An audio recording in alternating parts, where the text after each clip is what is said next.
Welcome back to the Evolving Warfighter. My name's Dr. Franklin Annis. Recently I had the opportunity of interviewing Jonathan Casey, the director of the Edwards Jones Research Center at the National World War I Museum and Memorial.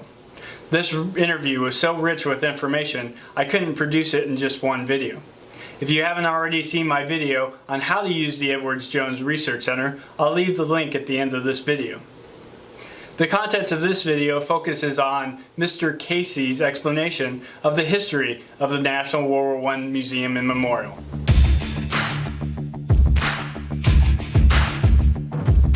So we're with Jonathan Casey. He's the director of the archives in the Edward Jones Research Center. Yes. And we're here to ask you some questions. Could you start off by telling us just a little bit about the museum? Well, the museum is a long story. The whole thing got started right at the end of World War I. So this is even before the armistice of November 11, 1918. And the idea came about to have some kind of memorial to those who served and those who sacrificed, and especially. So this was all in the newspapers, and people thought it was a great idea, and they thought, well, let's really get out there and organize quickly as possible and raise money and prove. It was kind of a thing about proving to the other cities in the country, like New York, Chicago, the bigger cities, that Kansas City could do it, you know, as well as they could do it. So they got together, they organized, civic leaders, business leaders organized right away and had meetings, like mass meetings in November, December 1918, and then they formed what's called the Liberty Memorial Association, because they chose the name to call it Liberty Memorial. And they said, we're going to have we're going to do a fundraising campaign, which they did in 1919, modeled after the Liberty Loan campaigns. They got out there and just said, and it's going to divide it up the city, and everybody was canvassed, and they raised $2.5 million for the museum. They had an idea what they wanted. They wanted a memorial and they voted on this, and a museum, not just a memorial, not just a symbolic structure, but also a museum that some people could come and look at what was done in the war, the kind of things that were used in the war. So they raised $2.5 million. The $2 million was to go for the structure. The $500,000 was for what they called allied charities, like the Red Cross, that needed. They were fundraising to cover their costs from the war and everything. So they raised a bunch of money in 10 days. That's the amount of money is like worth $40 million today, and they did it in 10 days. And through public subscription, going out there and canvassing everybody. So then they did this. They had the money. They had an architectural competition. And then they chose an architect who did a lot of public buildings and memorials for his work, and there were changes based on how much money they could spend and all that, what the budget was. So anyway, they got started on the building of it around 1923.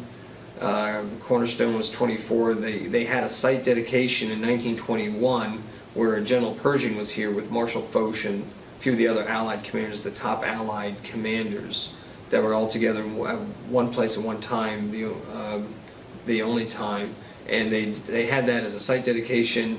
And the biggest crowd in Kansas City history was here, like 100,000.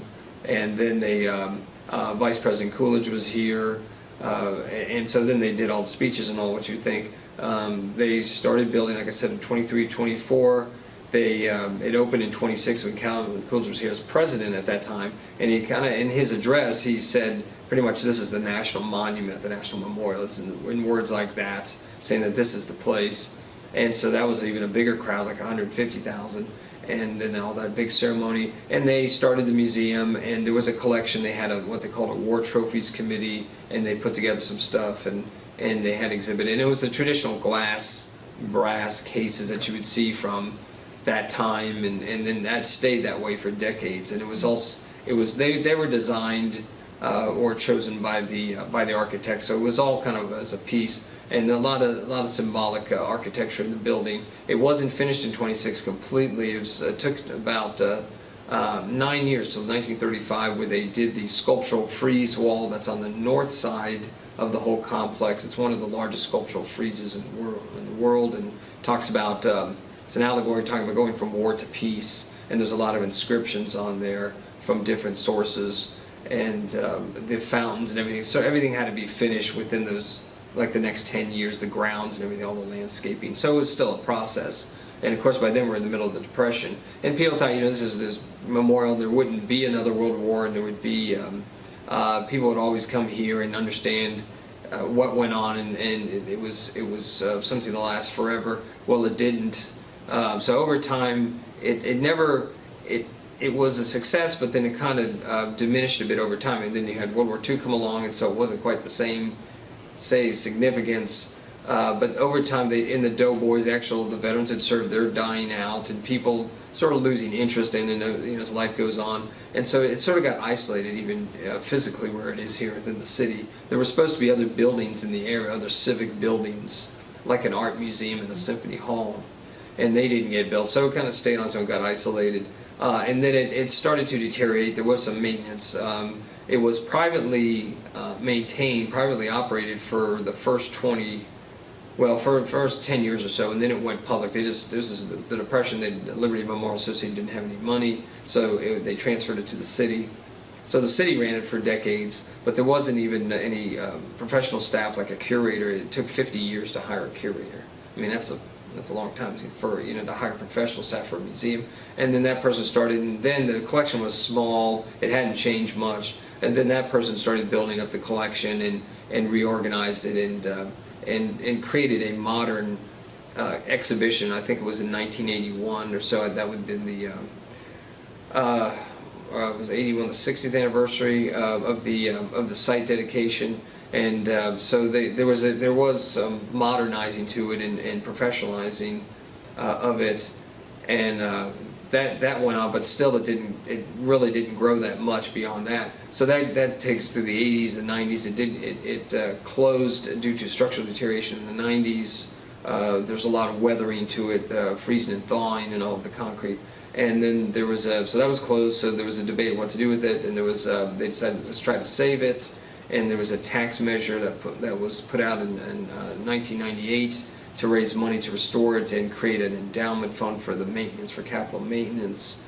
And that was all done, and it reopened Memorial Day weekend of 2002, and it was all renovated completely and all cleaned off like a brand new museum. And then at that time there was also an entrance built, a sloping entrance into the south side of the building where the future museum would be, and the future everything, all the other spaces would be. So they were creating a whole new space under the courtyard. And that went on, and then as more money there was a bond issue. As more money was obtained, there was a bond issue in 2004 that really paid for the museum itself. And there was a lot of that's all public money, but there was private money too. There was a mix of things, and some federal government money, state government money, and of course the local tax money. And then things started being built. I mean, the store was created, in the education center, and the auditorium, and all these pieces started to be put together. And then the main gallery itself, which opened in December 2006, which tells the story of the whole war. Up to that point, we had the exhibit hall, which one of the original buildings, the west building called exhibit hall and the east building called memory hall. Exhibit hall had the an exhibition in of an overview of the war, thematic exhibition, and that was what was in place we had until the new space opened up. And of course then we started to make changes, and so the main gallery has as comprehensive an overview as possible, given what we have in the collection of the entire war, all sides of the war, not just American. We don't just emphasize the American part at all. We emphasize, well, we do in a sense, but we try to tell the story of the whole war. We have the design and everything was done with a lot of professional firms that were involved. That were really top-notch firms, and I think it's been really successful, and everybody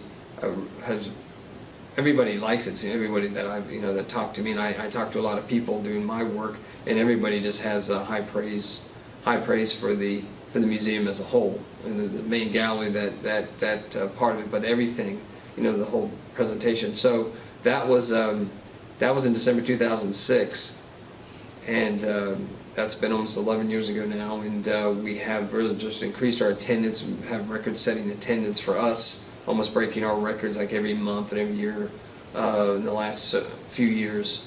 And we are still expanding. We're building a new space that will be opening in February, and so we're creating more exhibit space, and always doing the programming is a big part of things, not just the exhibits, but all the educational component to it, the programming, and as what I'm in charge of the research center, the Edward Jones Research Center, which was built at the same time as the museum, so that's been here about 11 years as well. And we do not just the research that the public can do, but we do have also programs in the research center, and our Ellis Gallery, which is on the research center level, which is something that's developed over time as well too. It kind of started out as always meant to be a gallery, but not well done so much in the look of it. But we've changed it. It's the last few years, and it looks really professional and very modern and exhibit space. And we have exhibits either from our collection, we'll do things, or from on loan, and we've had several on loan, and the current one is on loan from a museum in France, in Paris. And so, you know, the whole thing has just been a story of expansion, and kind of over time, some points in the history, really, things not much happening, but then once they sort of the need arises to do something to make progress and move forward on it, it happens, and it happens pretty quickly, and then that leads to all other kinds of things that are a benefit to the museum. It's a top attraction. I mean, it's a world-class museum, and it's, you know, we have a lot to offer. So I think that's people who just want to something different. I mean, we're the only World War I museum. The only one there ever will be in this country, I'll say, you know, because I mean, who's going to do it after the centennial anyway? You know, some rich guy with some collection or something, you know, you might think. But there's collections all over the place, but it's not a museum like this is, where we actually do it 24/7. I'd like to thank Jonathan Casey for taking the time for this interview. I'd also like to thank him and the rest of the staff at the National World War I Museum for preserving and presenting the important artifacts for this period in world history. If you enjoyed this video and you'd like further videos on military self-development, I encourage you to subscribe to the Evolving Warfighter. If you have not yet seen the video on how to use the Edward Jones Research Center, you can find it here. I also encourage you to take a look at the National World War I Museum's YouTube page for further information and videos on World War I.